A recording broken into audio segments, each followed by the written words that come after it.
Captured in a test tube, blood may look like a static liquid, but it's alive, as animate and intelligent as the rest of you. It also makes up a great deal of you. Of your 50 trillion cells, 1/4 are red blood cells. 2 million are born every second. On their way to maturation, red blood cells jettison their nuclei, their DNA, their capacity to divide and repair. They have no future, only a task, to carry the hemoglobin that will hold your oxygen. They don't use the oxygen themselves, they only transport it. This they do with exquisite precision, completing a cycle of circulation through your body every 20 seconds for 100 days. Then they die. The core of hemoglobin is a molecule of iron. It's the iron that grasps the oxygen at the surface of your lungs, hangs on through the rush of blood, and then releases it to wanting cells.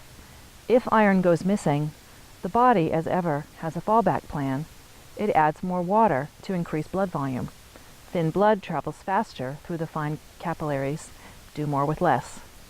All good, except that's less and less oxygen offered to the cells. Another plan kicks in: increase cardiac output. The heart ups its stroke volume and its rate. To keep you from exploding, the brain joins in, sending signals to the muscles, enfolding each blood vessel, telling them to relax. Now blood volume can increase with blood pressure stable. But still, no iron arrives. At this point, the other organs have to cooperate, giving up blood flow to protect the brain and heart. The skin makes major sacrifices, which is why people with anemia are known for their pallor. Symptoms perceived by the person, you, will probably increase as your tissues and then organs begin to starve. If there is no relief, ultimately all the plans will fail. Even a strong heart can only strain for so long. Blood backs up into the capillaries. Under the pressure, liquid seeps out into the surrounding tissues. You are now swelling, and you don't know why. Then the lungs are breached. The alveoli, the tiny sacs that await the promise of air, stiffen from the gathering flood. It doesn't take much. The sacs fill with fluid. Your body is drowning itself. This is called pulmonary edema, and you are in big trouble. I know this because it happened to me. Uterine fibroids wrung a murder scene from me every month. The surgery to remove them pushed me across the red cell Rubicon. I knew nothing. My body understood and responded. My eyes swelled, then my ankles, my calves. Then I couldn't breathe. Then it hurt to breathe. I finally stopped taking advice from my dog. Take a nap with me, and dragged myself to the ER, where eventually all was revealed.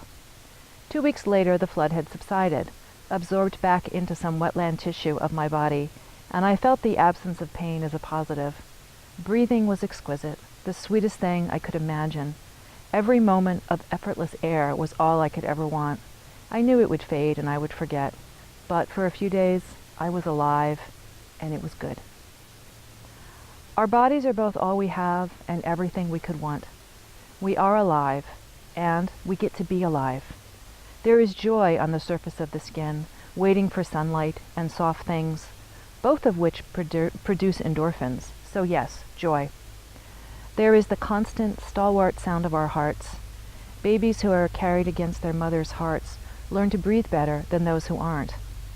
There is the strength of bone and the stretch of muscle and their complex coordination. We are a set of electrical impulses inside a watery environment. How? Well, the nerves that conduct the impulses are sheathed by a fatty substance called myelin. They're insulated. This permits agile communication between distant body parts. Understand this, it's all alive. It all communicates, it makes decisions, and it knows what it's doing. You can't possibly fathom its intricacies. To start to explore the filigree of brain, synapse, nerve, and muscle is to know that even the blink of your eyes is a miracle. Our brains were 2 million years in the making. That long, slow accretion doubled our cranial capacity, and the first thing we did with it was say thank you. We drew the megafauna and the megafemales, sculpted and carved them. The oldest known figurative sculpture is the goddess of Holofels, and 40,000 years ago, someone spent hundreds of hours carving her. There is no mystery here, not to me. The animals and the women gave us life. Of course, they were our first endless art project. Awe and thanksgiving are built into us, body and brain. Once upon a time, we knew we were alive, and it was good. And now we leave the realm of miracles and enter hell. Patriarchy is the ruling religion of the planet. It comes in variations, some old, some new, some ecclesiastical, some secular. But at the bottom, they are all necrophilic. Erich Fromm describes necrophilia as the passion to transform that which is alive into something unalive, to destroy for the sake of destruction, the exclusive interest in all that is purely mechanical. In this religion, the worst sin is being alive, and the carriers of that sin are female. Under patriarchy, the female body is loathsome, its life-giving fat cells vilified, its generative organs despised. Its natural condition is always ridiculed. Normal feet must be turned into 4-inch stubs. Rib cages must be crushed into collapse. Breasts are varyingly too big or too small, or excised entirely. That this inflicts pain, if not constant agony, is not peripheral to these practices. It's central. When she suffers, she is made obedient. Necrophilia is the end point of sadism. The sadistic urge is about control. Quote, the passion to have absolute and unrestricted control over a living being. The objective of inflicting pain and degradation is to break a human being. Pain is always degrading. Victimization humiliates. Eventually, everyone breaks. The power to do that is the sadist's dream. And who could be more broken to your control than a woman who can't walk? Some nouns. Glass, scissors, razors, acid. Some verbs. Cut, scrape, cauterize, burn. These nouns and verbs create unspeakable sentences when the object is a 7-year-old girl with her legs forced open. The clitoris, with its 8,000 nerve endings, is always sliced up. In the most extreme forms of genital mutilation, the labia are cut off and the vagina is sewn shut. On her wedding night, the girl's husband will penetrate her with a knife before his penis. You don't do this to a human being. You do it to an object. That much is true. But there is more. Because the world is full of actual objects. Cardboard boxes and abandoned cars. And men don't spend their time torturing those. They know we aren't objects, that we have nerves that feel and flesh that bruises. They know we have nowhere else to go when they lay claim to our bodies. That's where the sadist finds his pleasure. Pain produces suffering, humiliation perhaps more, and if he can inflict that on her, it's absolute proof of his control. Behind the sadists are the institutions, the condensations of power that hand us to him. Every time a judge rules that women have no right to bodily integrity, that upskirt photos are legal, that miscarriages are murder, that women should expect to be beaten, he wins. Every time the fashion masters make heels higher and clothes smaller, he wins. Every time an entire class of women, the poorest and most desperate, at the bottom of every conceivable hierarchy, are declared legal commodities for sex, he gets a collective hard-on. Whether he personally uses any such women is beside the point. Society has ruled. They are there for him. Other men have ensured their compliance, and they will comply. He can kill one, the ultimate sex act for the sadist, and no one will notice. And no one does. There is no stop to this, no natural endpoint. There is always another sentient, self-willed being to inflame his desire to control. So the addiction is forever fed. With other addictions, the addict bottoms out. His life becomes unmanageable, and the stark choice is stop or die. But the sadist isn't hurting himself. There's no looming bottom to hit, only an endless choice of victims served up by the culture. Women are the feasts at our own funeral, and he is happy to feed. If feminism was reduced to one word, it would be this: no. No is a boundary, spoken only by a self who claims one. Objects have neither. Subjects begin at no. Feminists said no, and we meant it. The boundary of no extended outward, an insult to one being an injury to all. We is the word of political movements. Without it, women are cast adrift in a hostile, chaotic sea, holding our breath against the next bad thing. With the lens of feminism, the chaos snaps into sharp focus. We gave words to the bad things, then faced down denial and despair to see the pattern. That's called theory. Then we demanded remedies. That's what subjects, especially political subjects, do. Emmeline Pankhurst, leader of the British suffragettes, worked at the census office as a birth registrar. Every day, young girls came in with their newborns. Every day, she had to ask who the father was. And every day, the girls wept in humiliation and rage. Reader, you know who the fathers were. That's why Pankhurst never gave up. To say no to the sadist is to assert those girls as political subjects, as human beings with the standing that comes from inalienable rights. Each and every life is self-willed and sovereign. Each life can only be lived in a body, not an object to be broken down for parts, a living body. Child sexual abuse is especially designed to turn the body into a cage. The bars may start as terror and pain, but they will harden to self-loathing. Instilling shame is the best method to ensure compliance. We are ashamed. Sexual violation is very good at that.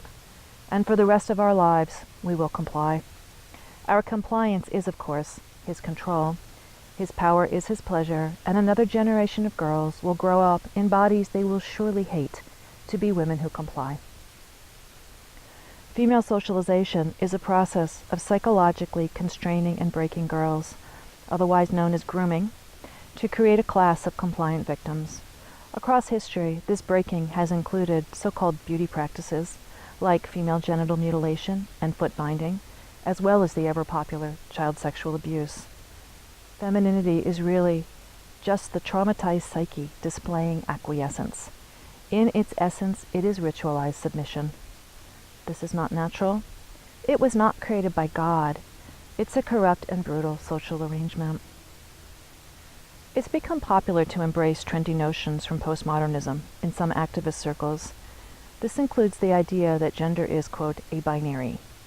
But gender is not a binary. It's a hierarchy, global in its reach, sadistic in its practice, murderous in its conclusion, just like race, just like class. Gender demarcates the geopolitical boundaries of patriarchy. It divides us in half, but it's not a horizontal half. It's vertical. Gender is not some cosmic yin and yang. It's a fist and the flesh that bruises. It's a mouth crushed shut and a girl who will never be the same. Gender is who gets to be human and who gets to be hurt. That has to be made clear because men know exactly what they are capable of. They know. They know the sadism they've built into their own sex. Do it to her, is what they say to each other. Not to me, the human being, but her, the object, the thing. And her has to be obvious, visually and ideologically. See, there she is, unable to walk. See, there she is, on display. Or, there she is, secluded and covered, for your eyes only. And how much easier if he can say, God made her this way, to lie beneath me, and obey. Or nature made her this way, an empty hole. Or her own brain made her this way, the slut who asks for it, because she asks for all of it. The rape, the battering, the poverty, the prostitution, the murder. Noel Ignatieff, author of How the Irish Became White, has argued for abolishing the white race, defined as, quote, white privilege and race identity. Likewise, the sex class men is simply male privilege and gender identity, and it needs to be abolished if women are ever to be free. If you were born female, you were born on a battlefield. You will be punished for even saying that out loud, but the grim truth is you're going to be punished no matter what, for the sin of being female. Battering is the most commonly committed violent crime in the United States. That's a man beating a woman. Men do that every 18 seconds. That's more hatred than I can comprehend. Right now, that battlefield is such a slaughter, we can't even collect our wounded. An example? There are entire villages in India where all the women only have one kidney. That's because their husbands have sold the other one. And there are people who want to argue that gender is some kind of sexy, fun performance, or an identity we all get to choose. When all the women have only one kidney, this is not a performance, and it's not an identity. It's an atrocious human rights violation against an entire class of people called women. And that is the meaning of gender, and precisely why it needs to be abolished. Transgender activist Joelle Ruby Ryan has written that the terms female and sex class are, quote, offensive and passé. One might reasonably wonder why Ryan is eager to claim membership in a group so declared, or why Ryan got a job teaching women's studies if female is so offensive. That a biological reality, female, can be called offensive shows how far down the rabbit hole queer theory has fallen. What's next, gravity? But to make sex class a dirty word means that the realities of women's lives become once more unspeakable, each woman isolated in an inchoate anguish. Apply the word sex class, and that isolation snaps into a sharp pattern of subordination. The crimes men commit against women aren't done to women as random individuals. They're done because women belong to a subordinate class, and they're done to keep women a subordinate class. The genderists don't want to resist gender. They are, in fact, quite attached to it.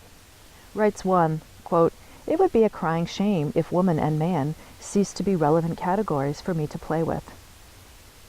Substitute poor and rich, or black and white, and understand that people being oppressed are not categories to be played with. Especially, they are not masturbation fodder. If you understand that, the only question left is, are women people? The strangest part of this whole debate is that feminists are being called, quote, biological essentialists. The genderists posit the immortal, even cosmic nature of femininity.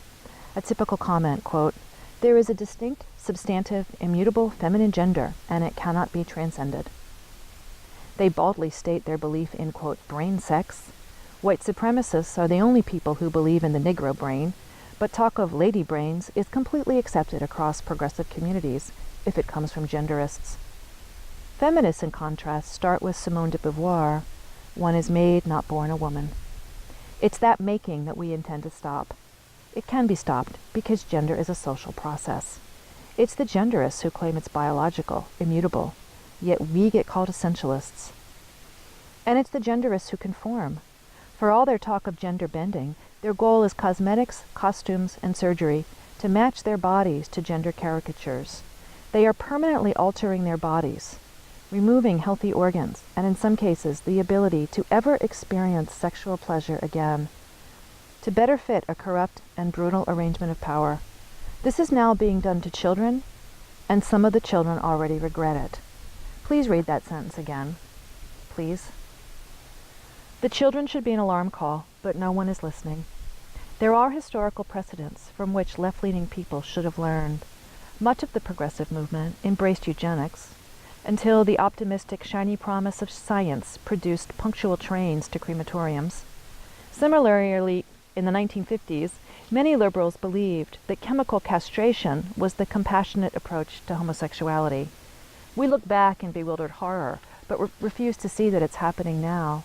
The unfit are being chemically sterilized once again. People are being surgically mutilated in the service of social conformity. Children as young as 18 months are being diagnosed as transgender. What does that even mean in someone who has yet to speak her first word? She preferred the blue pacifier to the pink? The real question, so what if she did?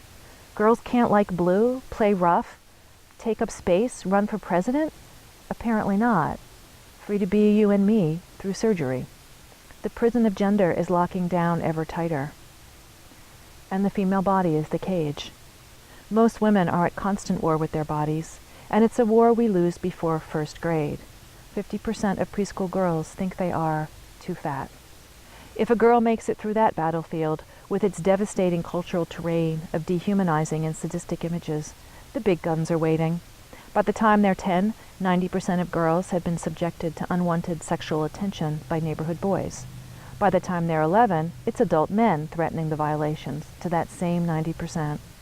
This is the meaning of female and patriarchy, learned early and often, an object to be publicly used.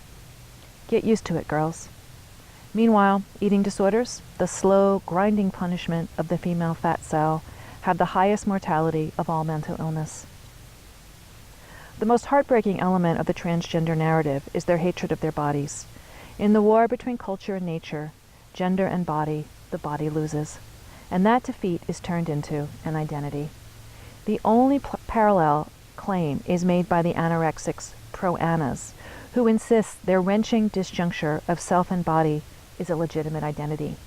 There is no doubt that people hate their bodies. Willful starvation and surgical mutilation speak with a stark, eloquent evidence. The question is why? Guy Debord wrote presciently of the society of the spectacle, where, quote, being becomes having, and having is reduced to merely appearing. This is, of course, what has happened, and then some. Commodity fetishism has conquered every human relationship, including, finally, that between body and self.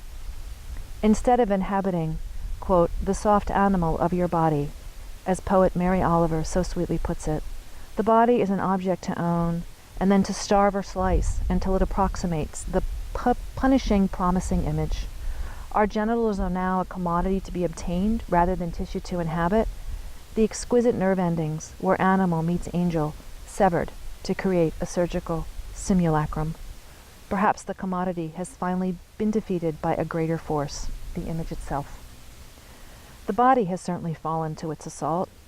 Writes a detransitioned 22-year-old woman, quote, I saw myself in the saucy lankiness of scruffy rock gods, the devil-may-care grins of thrill-seekers in films, the deep pain of confusion written on the faces of James Dean and Johnny Depp, but I could not see myself in any of the women I looked at.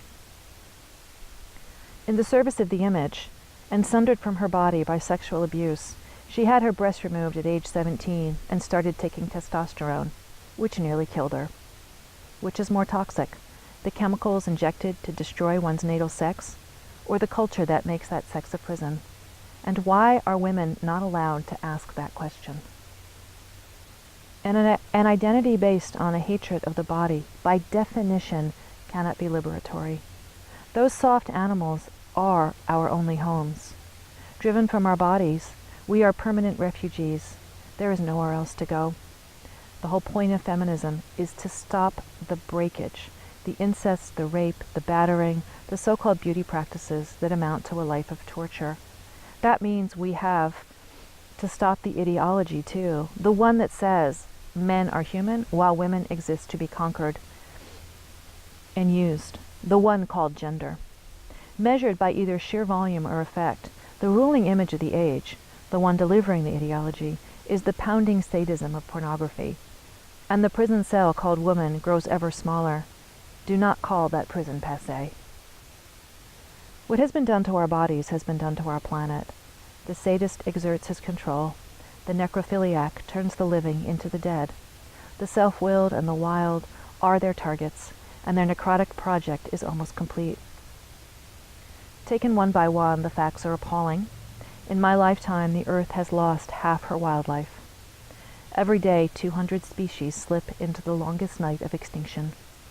Ocean is synonymous with the words abundance and plenty. Fullness is on the list, as well as infinity. And by 2048, the oceans will be empty of fish. Crustaceans are experiencing complete reproductive failure. In plain terms, their babies are dying. Plankton are also disappearing. Maybe plankton are too small and green for anyone to care about, but know this: 2 out of 3 animal breaths are made possible by the oxygen plankton produce. If the oceans go down, we go down with them. How could it be otherwise? See the pattern, not just the facts. There were so many bison on the Great Plains, you could sit and watch for days as a herd thundered by. In the Central Valley of California, the flocks of waterbirds were so thick they blocked out the sun. 1/4 of Indiana was a wetland, lush with life and the promise of more. Now it's a desert of corn. Where I live in the Pacific Northwest, 10 million fish have been reduced to 10,000. People would hear them coming for a whole day. This is not a story. There are people alive who remember it. And I have never once heard the sound that water makes when 40 million years of persistence makes its way home. Am I allowed to use the word apocalypse yet?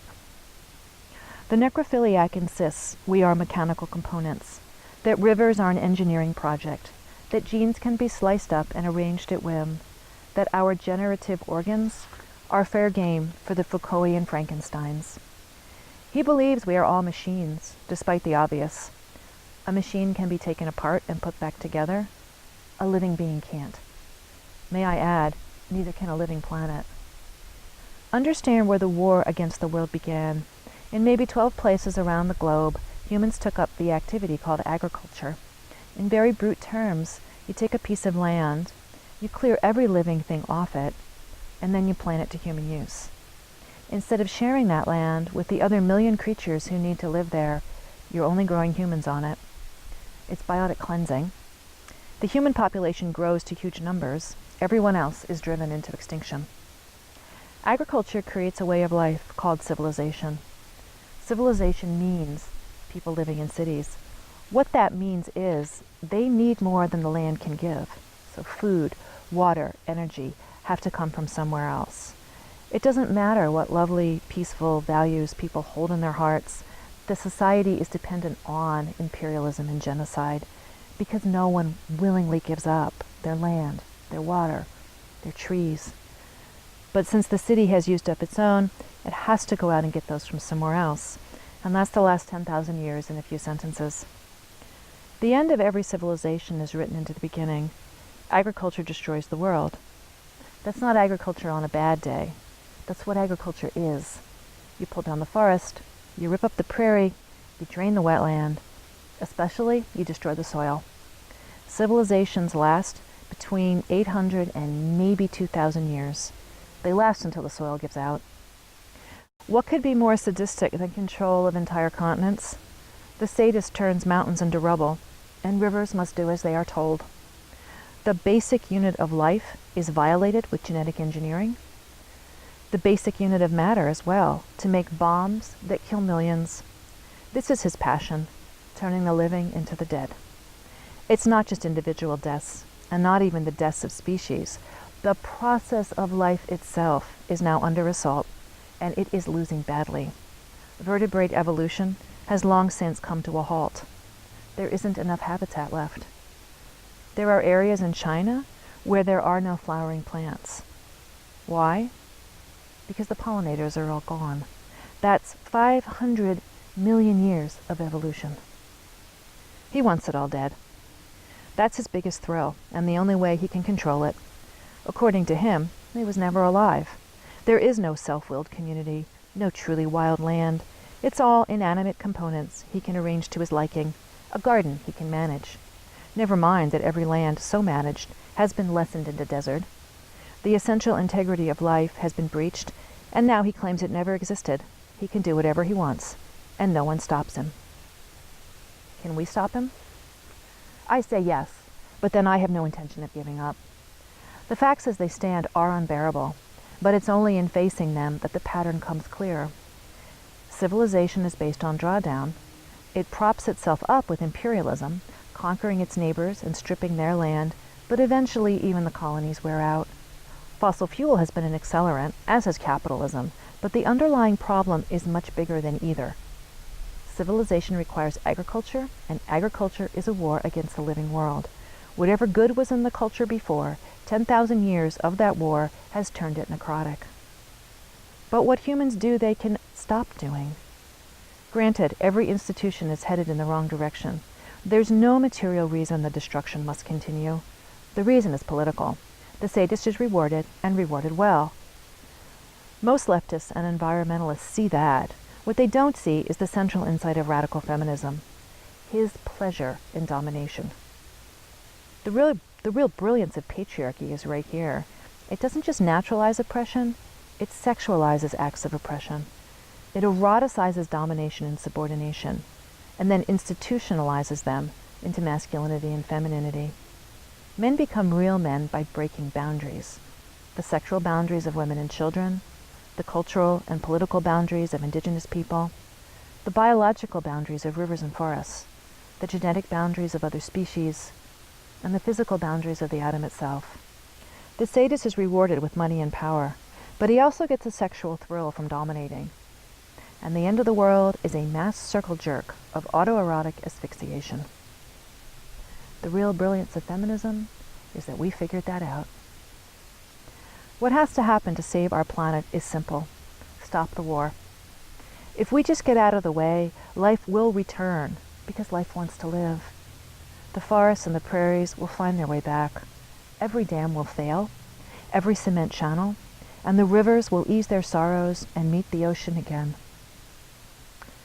The fish will know what to do.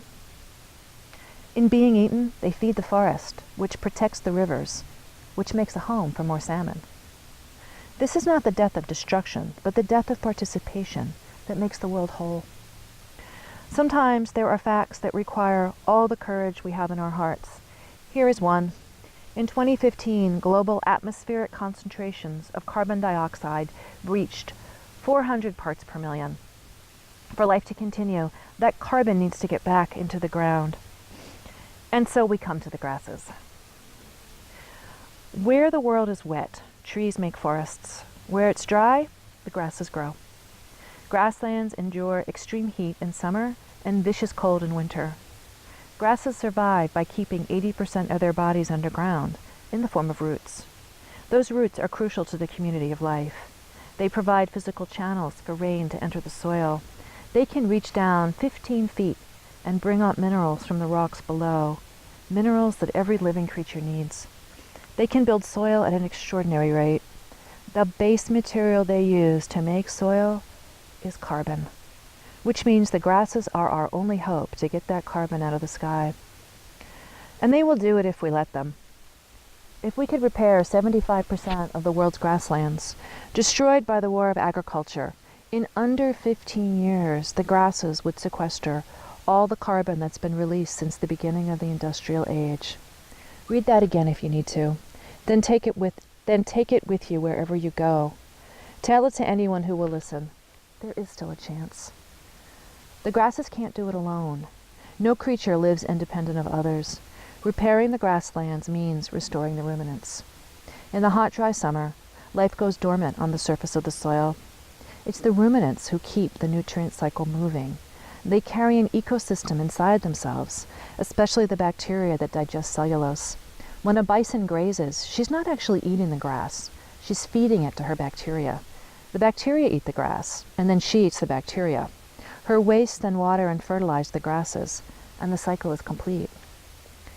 Civilization consumes the circle, so all civilizations end in collapse. How could it be otherwise, if your way of life relies on destroying the place you live? Now the soil is gone, and the oil is running out. By avoiding the facts, we are ensuring it will end in the worst possible way. We can do better than mass starvation, failed states, ethnic strife, misogyny, petty warlords, and the dystopian scenarios that collapse brings. It's very simple. Reproduce at less than replacement numbers. The problem will take care of itself. And now we come to the girls. What drops the birth rate universally is raising the status of women. Very specifically, the action with the greatest impact is teaching a girl to read. When women and girls have even that tiny bit of power over their lives, they choose to have fewer children. Yes, women need birth control, but what we really need is liberty. Around the world, women have very little control over how men use our bodies. Close to half of all pregnancies are unplanned or unwanted. Pregnancy is the second leading cause of death for girls aged 15 to 19. Not much has changed since Emmeline Pankhurst refused to give up. We should be defending the human rights of girls because girls matter. As it turns out, the basic rights of girls are crucial to the survival of the planet. Can we stop him? Yes, but only if we understand what we're up against. The sadist wants the world dead. Anything alive must be replaced by something mechanical. He prefers gears, pistons, and circuits to soft animal bodies, even his own. He hopes to upload himself into a computer someday. He wants the world dead. He enjoys making it submit. He's erected giant cities where once were forests. Concrete and asphalt tame the unruly. He wants the world dead. Anything female must be punished permanently. The younger they are, the sooner they break. So he starts early. A war against your body is a war against your life. If he can get us to fight the war for him, we'll never be free. But feminists said every woman's body was sacred. And we meant it too. Every creature has her own physical integrity, an inviolable whole. It's a whole too complex to understand, even as we live inside it. I had no idea why my eyes were swelling and my lungs were aching. The complexities of keeping me alive could never be left to me. Being alive is a gift, the only gift. That soft animal body is all you have, and it needs your defense here at the end of the world. Refuse to fight his war on the terrain of your flesh. Fight him instead. We're going to have to match his contempt with our courage. We're going to have to match his brute power with our fierce and fragile dreams. And we're going to have to match his bottomless sadism with a determination that will not bend and will not break and will not stop. And if we can't do it for ourselves, we have to do it for the girls in the grasses. Look, whatever you love, it is under assault. But love is a verb. May that love call us to action.